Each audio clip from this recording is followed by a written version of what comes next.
I was 16 years old when Twin Peaks originally aired and was completely blown away like everyone else. And for me, all the locations were like their own characters. So I wanted to know where everything was. But unfortunately back then there was no internet, so you can just go online and figure it all out. So if not every week, at least every other week, either myself or me and my friends would just drive up to the area and just drive around all day looking for filming locations. After doing that for about roughly 4.5 years, that's how I ended up finding everything. Anyways, about 2.5 years ago, I had some friends in town from Germany. And one day they didn't have any plans, and I said, well, I'm going to go to Snoqualmie Falls. It's absolutely beautiful.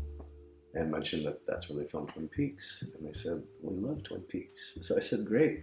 I know the locations. I'll show you guys around. So on the way back, my friend's wife says, that was amazing. You should do this as a business. So about a week after they went back home, I went online to look around to see what was available. And to my surprise, I was only able to find one other tour company that offered any type of Twin Peaks tour. It was a big, massive Seattle tour company with a bunch of different tours. They quoted me $350 per person, and they only hit, I think it was like 6 spots. And I thought, well, that's just a ripoff. Who would do that? So I said, well, I'll build a website and see what happens. And I did, and here I am now. The response has been absolutely amazing. I started doing this February of 2017. It's my full-time gig now, and I absolutely love it.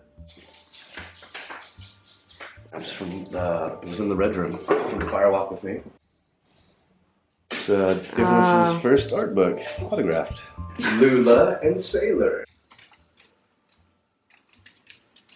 Oh, I was already a David Lynch fan when Twin Peaks came out. My dad took me to see Dune in the movie theater, and I absolutely loved it. And then shortly after I saw those, Twin Peaks came out, and it was like nothing else that had ever been done on network TV before. You know, everything else at that time was, you know, cheesy sitcom comedies, but it was absolutely amazing. Yeah, if it wasn't for Twin Peaks, you wouldn't have probably about 90% of the stuff that's on TV nowadays.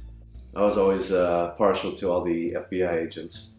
Cooper probably being my favorite, but you know, who can't fall in love with Gordon Cole and Agent Albert Rosenfield? They were all great. As a kid, I was madly in love with Laura Palmer, as I'm sure all teenage boys were. You know, when I was up there finding all these places, they were filming Firewalk with Me some of that time, so I got to watch them film some of that. That was really cool. I've met quite a few of the cast and crew. Not everyone, but the majority of them.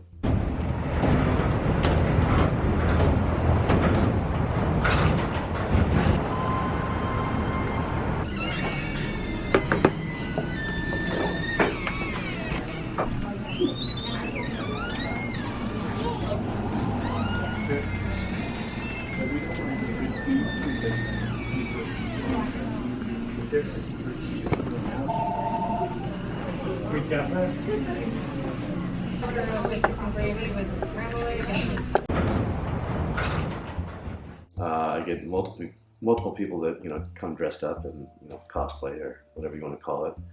A lot of people, you know, want to act out every single scene at every single location. And I love it. I love it. The more fun people have, the more fun I have. When I had the idea of running this tour, I had the idea of running it as a mock FBI agent, but I didn't do it at first. However, I ran the idea by everyone that took the tour, and everyone said, oh, you should absolutely do it. So about 3 months in, I made up the badge, and the first time I wore the whole get-up, suit and everything, I had to go to the airport to pick up a couple of girls that were flying in from London to take the tour. And at the airport, you're not supposed to sit there and wait, either pick up or drop off right away. But I got there again about 10 minutes early and put it in park like everyone else.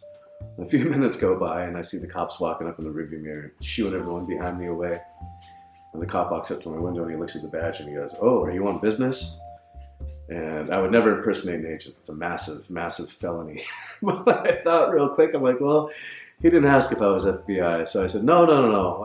I suppose I could have said yes, but I didn't want to push it. So I said, no. I'm just here picking up. And he goes, oh, I'm terribly sorry to bother you. Have a nice day. So I thought, great, I'll wear this every time I pick up someone at the airport. For me, it's a different, every tour is different because I get to watch everybody else and see their expressions and see how happy they get.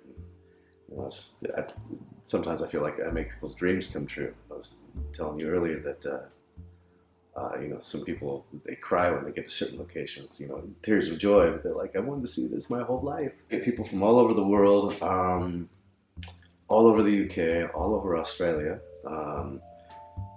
Germany, France, Poland, Switzerland, Japan. I think the most obscure place I didn't think I'd ever get anybody from was from Kazakhstan. When I was a kid, finding all these places, a lot of times I brought a video camera with me and would just, you know, do my best to not really match shots from the show, but, you know, kind of make it look like it belonged in the show. Just for, you know, just to have I took a video camera with me several places when I was a kid. I'm really glad I did, actually, but I'd almost forgotten all about it. And about, I think 4 or 5 months ago now, I remembered I had all this old VHS tape of being up there finding all these locations, and I put it all together in this, it's roughly 45-50 minutes long. I call it a visual soundtrack. It's all my footage of a bunch of the locations with Twin Peaks music behind it. It's really cool because you get to see a lot of the area exactly the way it looked when they got done filming. Before I started doing this, I went up and introduced myself to as many people as possible, and everybody's been super friendly. I know that the majority of people in town embrace the Twin Peaks thing. It does bring a lot of money to town, and there's, you know, there's people there on a daily basis because of Twin Peaks. I think small town America is, well, depending on where you are, in the Pacific Northwest, yeah, I think it's still very much like Twin Peaks, you know. What did they say? In a town where nothing is as it seems and everybody has something to hide. I think that's very very telling of small towns, absolutely. the feel, the all-around feel of the show with the wind in the trees and the gloomy weather, it's very, it rains all the time in Seattle, don't come here. And the coffee, absolutely, yeah. Nice hot cup of coffee is perfect on a cold winter's morning.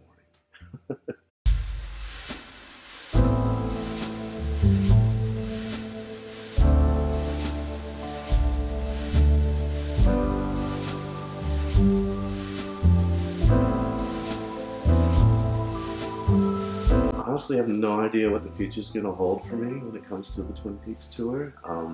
I had no idea what to expect when I started this. I'm absolutely blown away by how it's taken off and the doors it's opened for me already.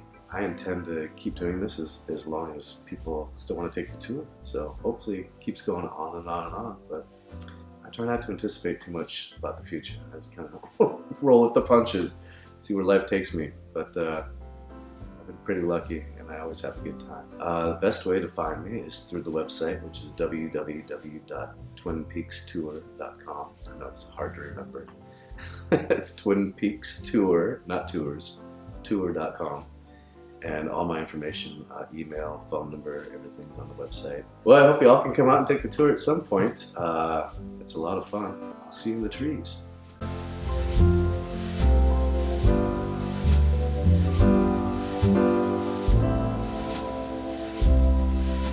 you.